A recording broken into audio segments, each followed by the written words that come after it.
Olá, pessoal. O nosso experimento de hoje é a obtenção do sulfato de alumínio a partir da argila, né? Então, a gente usa aqui uma argila verde que foi calcinada. Aqui está a composição dessa argila para vocês, para saber o quanto vai ser convertido. A gente tem em torno de 16% de óxido de alumínio.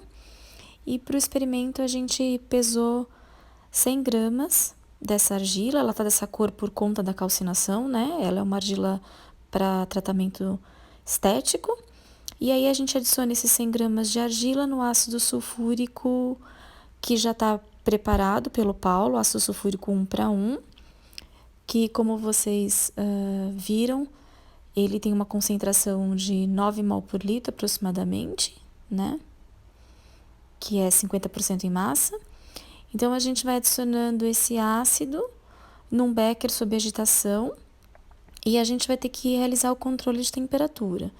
Então, a temperatura ideal para essa reação acontecer é por volta de 60 graus. Tem que ser um pouquinho mais alta para garantir a eficiência da reação, né? E porque também a frio essa reação é muito lenta. Então, a gente foi controlando o aumento da temperatura até chegar nos 60 graus. Então, aqui a gente começa a adição da argila, né? Tudo muito vagarosamente, como está escrito na apostila, para garantir a reação por completo. Então, o vídeo original tinha mais ou menos uns 3 minutos, porque eu fui colocando bem devagar mesmo. Aí eu dei uma acelerada, né, para que vocês pudessem ver aí toda a adição. Sempre controlando a temperatura, 60 graus, sob agitação constante, né? E a gente foi colocando até que toda a argila fosse transferida para o becker, onde já tinha lá o ácido sulfúrico. E por fim ficou agitando por mais alguns minutinhos e depois a gente deu continuidade ao processo de obtenção do sulfato.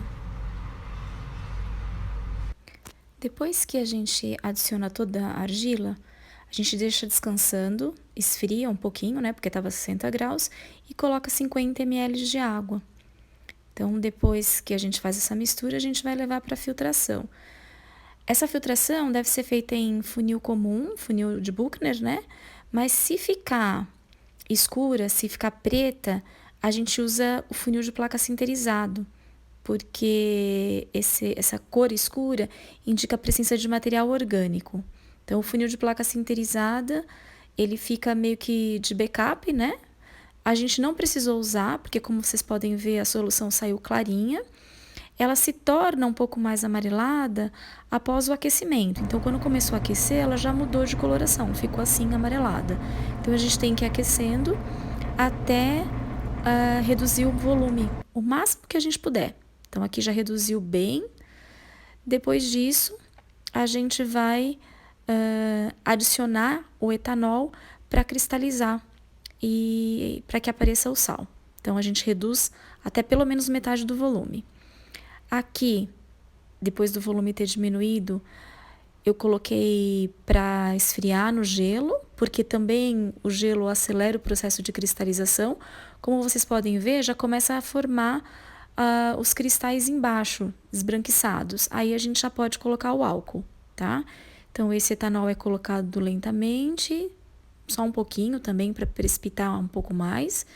E então, a gente tem a quantidade de sal precipitado por completo e vamos levar esse sal agora para filtração.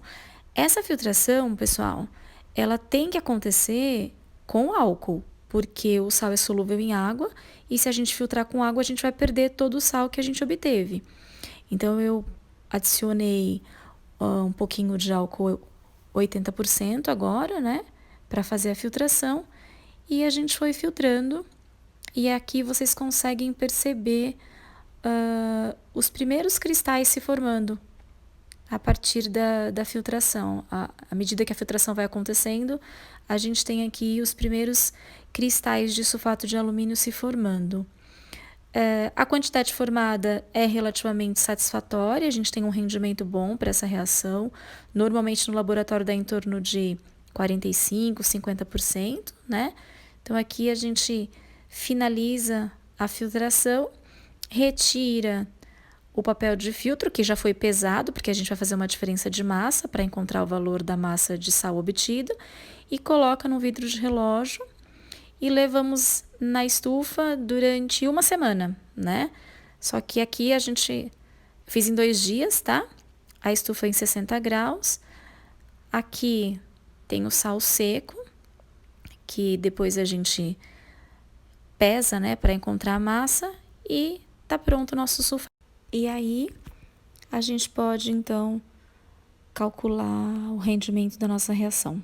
Tá aqui o sal obtido a partir da argila, pessoal.